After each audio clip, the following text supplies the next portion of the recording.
नमस्कार, स्वागत है आपका सिटी पोस्ट लाइव में। मैं हूं मुस्कान। पूर्व सांसद आनंद मोहन लगातार एनडीए पे हमलावर है और इस बार उन्होंने बीजेपी पे बड़ा आरोप लगा दिया है। मुख्यमंत्री पद से नीतीश कुमार के हटने पे प्रतिक्रिया देते हुए उन्होंने कहा है कि नीतीश कुमार से गन पॉइंट पे इस्तीफा लिया गया था। जिस नेता के यहाँ कभी दरबार सजता था, आज उन्हें चिरकुट नेताओं के यहाँ जाकर दरबार लगाना पड़ रहा है। नीतीश कुमार का अपमान अब बर्दाश्त नहीं होगा। इस पर बातचीत करने के लिए हमारे साथ मौजूद हैं chief editor Shrikant Pratyush. Sir, Anand Mohan Nitish Kumar का समर्थन कर रहे हैं या विरोध समझ ही नहीं आ रहा है? हाँ, बिल्कुल। नीतीश कुमार को सीएम की कुर्सी से हटाए जाने को ही अपना मुद्दा बनाकर एनडीए के खिलाफ मोर्चा खोले हुए हैं। अपने बेटे चेतन आनंद को सम्राट कैबिनेट में जगह नहीं मिलने से वो निराश हैं, उदास हैं, नाराज भी हैं और अपने विरोध का आधार उन्होंने नीतीश कुमार को सीएम की कुर्सी से हटाए जाने को बना लिया है। वो नीतीश कुमार के साथ अन्याय होने का नैरेटिव सेट कर जेडीयू के अंदर बवाल खड़ा करना चाहते हैं। उन्होंने जेडीयू कार्यकर्ताओं से भी नीतीश कुमार को सीएम की कुर्सी से हटाए जाने के फैसले का विरोध करने का आह्वान भी किया है। आनंद मोहन ने कहा है कि जिस नेता ने वर्षों तक बिहार की राजनीति का नेतृत्व किया, आज उसे ही दरबारी बना दिया गया है। उन्होंने एनडीए के नारे 2025 से 30 फिर से नीतीश का जिक्र करते हुए सवाल उठाया है कि ऐसी कौन सी मजबूरी थी कि उन्हें अचानक मुख्यमंत्री पद से हटा दिया गया। हालांकि आनंद नीतीश कुमार तो कह चुके हैं कि अपने मन से, अपनी मर्जी से छोड़ा है और नीतीश कुमार के तो 85 विधायक हैं, उनको जोर जबरदस्ती से कैसे कोई हटा सकता है।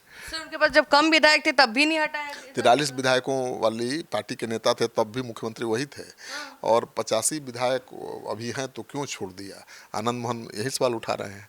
अब तो ये तो नीतीश कुमार ही इसका जवाब दे सकते हैं ना, और जवाब दे चुके हैं कि अपनी मर्जी से वो राज्यसभा जा रहे हैं। आनंद मोहन लगातार बिहार घूम रहे हैं, सीतामढ़ी में अपना शक्ति प्रदर्शन करने वाले हैं। हाँ बिल्कुल। वो तो सम्राट कैबिनेट में जब जगह नहीं मिली उसी समय ऐलान कर दिया था कि अब तो पूरा बिहार घूमेंगे, बेरोजगारी को मुद्दा बनाएंगे, किसानों की समस्या को मुद्दा बनाएंगे और लगातार बिहार घूम भी रहे हैं।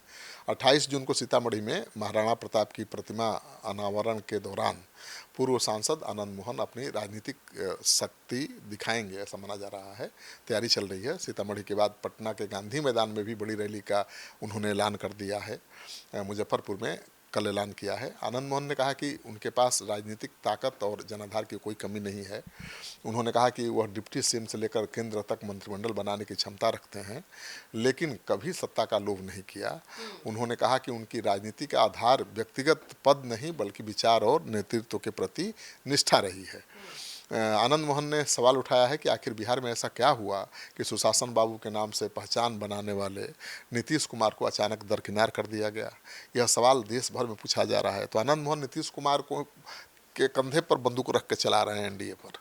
बिल्कुल। तो सर, आनंद मोहन तो दावा कर रहे हैं कि आज चुनाव हो जाए तो एनडीए का हवा निकल जाएगा। हाँ, वो तो जब बीजेपी के सीएम बने सम्राट चौधरी तभी उन्होंने कहा था कि भाई बीजेपी को भी भारी नुकसान होगा, नीतीश कुमार को सीएम की कुर्सी से हटाने का खमियाजा भुगतना पड़ेगा। लेकिन बाद में उनके सुर बदले और उन्होंने कहा कि ठीक है, अगर नीतीश कुमार की जगह सम्राट चौधरी बन रहे हैं तो स्वीकार हैं। सम्राट चौधरी ठीक ठाक सीएम साबित होंगे। लेकिन अब तो सम्राट चौधरी के कैबिनेट में भी जब जगह नहीं मिली बेटे को तो आर पार के मूड में है। उन्होंने ये भी दावा किया है कि यदि आज बिहार में चुनाव करा दिया जाए तो एनडीए की खटिया खड़ी हो जाएगी, एनडीए की हकीकत सामने आ जाएगी। उनका मानना है कि नीतीश कुमार के चेहरे पर ही वोट मिला है और उसी नीतीश कुमार को हटा दिया है बीजेपी ने। आनंद मोहन ने कहा कि उन्हें सत्ता या पद का कोई मोह नहीं है। उनका दुख सिर्फ इतना है कि जिस नीतीश कुमार को वह अपना नेता मानते रहे हैं, जिनके नेतृत्व में सुशासन की सरकार बनाने में हमेशा सहयोग किया, आज उनके साथ ऐसा व्यवहार किया गया। अपने विरोधियों को चेतावनी भी दे रहे हैं और वो कह रहे हैं कि किसी भी तरह से उन्हें दबाने या धमकाने की कोशिश किसने अगर की तो परिणाम भुगतना पड़ेगा। उन्होंने आरोप लगाया है कि जेडीयू और एनडीए के कुछ लोगों से उनके खिलाफ गाली गलौज कराई जा रही है। तो आनंद मोहन आर पार के मूड में हैं। अब देखिए क्या होगा। उनके बात डाइजेस्ट नहीं हो रहा है।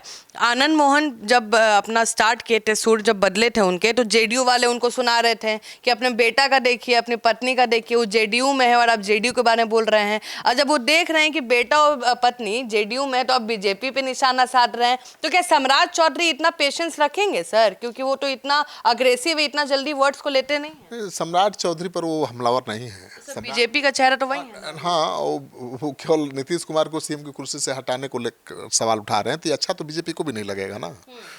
एक तरह से हमला तो बीजेपी पर ही है। और लेकिन उनके निशाने पर कौन है? जेडीयू के बड़े नेता, उनको ललन सिंह जी हैं, संजय झा जी हैं, विजय चौधरी जी हैं। इन्हीं 3 नेताओं को तिकड़ी बताया था कि 3 नेताओं की तिकड़ी ने नीतीश कुमार को साजिश करके हटा दिया। उनका यही आरोप है ना। तो देखिए, संजय झा ऐसे ही पार्टी के कार्यकारी अध्यक्ष थोड़े बने हैं, उन्होंने भी अपने चुनाव में कमाल दिखाया ना भाई। जो पार्टी 43 विधायकों वाली पार्टी थी, उसे जिताकर 85 वाले विधायकों वाली पार्टी बनाया। तो पार्टी में कैसे नहीं चलेगी उनकी? उनको अहमियत मिल रही है, पार्टी में उनकी चलती है, पार्टी में उनकी सुनी जाती है। और आनंद मोहन को लगता है कि उन्होंने ही उनकी राह रोक ली है। पिछले बार क्या कहा था कि ललन सिंह जी ने तो जेडीयू को खड़ा किया है, उनके 7 खून माफ हैं, लेकिन संजय झा को माफ़ नहीं करेंगे। अब देखिए, संजय झा को वो माफ़ नहीं करेंगे, संजय झा इनको माफ़ नहीं करेंगे। कौन क्या करेगा ये तो आने वाला वक्त बताएगा। राजनीति में कब क्या हो जाए कोई नहीं जानता। तो चलिए, आप सुन रहे थे इस डिबेट को, आप क्या सोचते हैं हमें ज़रूर बताएं।